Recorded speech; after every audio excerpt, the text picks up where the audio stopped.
प्यारे दोस्तों, दुनिया की छोटी सी जिंदगी के बाद हर इंसान मौत की घाटी को अबूर करता हुआ आलम बरज़ख में पहुंच जाता है।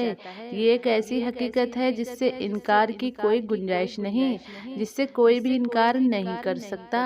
इंसान रोजाना अपनी आंखों के सामने जनाजों को उठाता है, कब्रों को बनाता हुआ और उन इंसानों को उनमें दफनाता हुआ देखता है।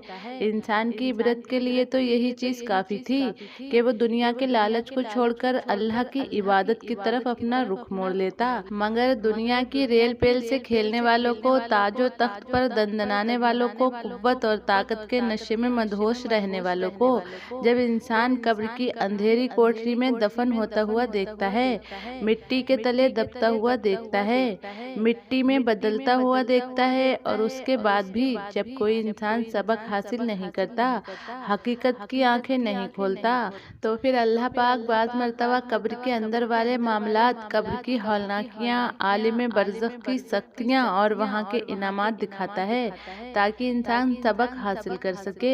दोस्तों, कब्र सिर्फ मिट्टी का ढेर नहीं होती, या तो कब्र जन्नत के बागों में से बाग होती है या जहन्नुम का गड़ा।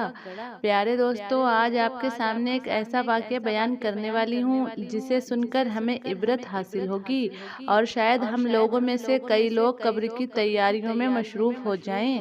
तो आप इस वीडियो को आखिर तक ज़रूर देखें, और अगर आपको ये वीडियो पसंद आए तो इसे लाइक और शेयर ज़रूर करें। तो चलिए शुरू करते हैं आज की वीडियो। दोस्तों, एक बुजुर्ग का बयान है कि हमारा एक पड़ोसी वफात पा गया। हम सब लोग मिलकर उसकी ताज़ियत के लिए जमा हो गए।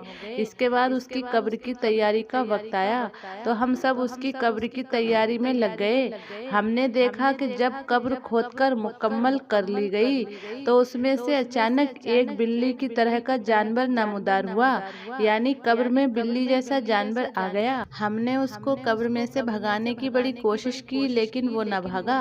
मजबूर होकर हमने उस कब्र को बंद कर दिया और उस जानवर को भी उसी कब्र में मिट्टी के नीचे दबा दिया।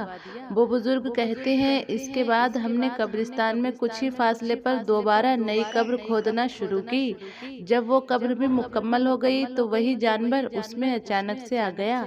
हमने फिर उसको भगाने की कोशिश की, उसे मारा भी, मगर वो ना भागा। हमने उस कब्र को भी मिट्टी से बंद कर दिया। इसके बाद कुछ ज्यादा फासले पर हमने एक और कब्र खोदी। जब हमने कब्र खोदकर मुकम्मल कर ली तो अचानक से वही जानवर कब्र में से फिर नामदार हुआ। हम सब घबरा गए कि ये कैसा मामला है। आखिरकार थक हार कर हमने मैयत की नमाज जनाजा अदा की और मजबूर होकर उसको उसी कब्र में जल्दी से दफन करके उस पर मिट्टी डाल दी। जब हमने कब्र पर मिट्टी डाली तो हमने अपने कानों से सुना कि कब्र के अंदर से हड्डियों के टूटने की आवाजें साफ आ रही थीं। बुजुर्ग कहते हैं कि ये एक ऐसा वाकया था जो कि पहले कभी पेश न आया था। हम इस वाकये की हकीकत जानना चाहते थे, इसलिए हम मिलकर उस मरने वाले की बीवी के पास गए और उससे पूछा कि उसके क्या मामलात थे, उसने ऐसा कौन सा गुनाह किया था, उसका ऐसा कौन सा अमल था जो उसके लिए अजाब कब्र का सबब बन गया। उसकी बीवी ये सुनकर रो पड़ी और रोते रोते उसने बताया कि मेरे शौहर का एक अमल बहुत बुरा था कि जब वो मुबाशरत करता था तो गुस्ले जनाबत नहीं किया करता था। मेरा ख्याल है उसको जो अजाब कब्र हो रहा है वो इसी वजह से है। बुजुर्ग फरमाते हैं कि हम सब ने मिलकर उसके लिए दुआएं मग़फ़िरत की कि अल्लाह पाक उस पर कब्र का अजाब नरम कर दे। इसके बाद हम सब अपने अपने घरों को लौट गए। तो दोस्तों, इस वाक़ये में हमारे लिए बहुत ही बड़ा सबक मौजूद है।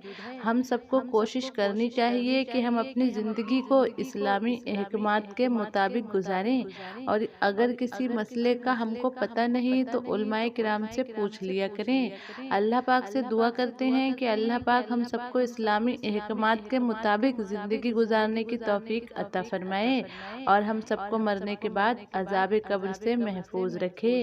आमीन, अल्लाहुम्मा आमीन। प्यारे दोस्तों, आप भी कमेंट में आमीन ज़रूर लिखें।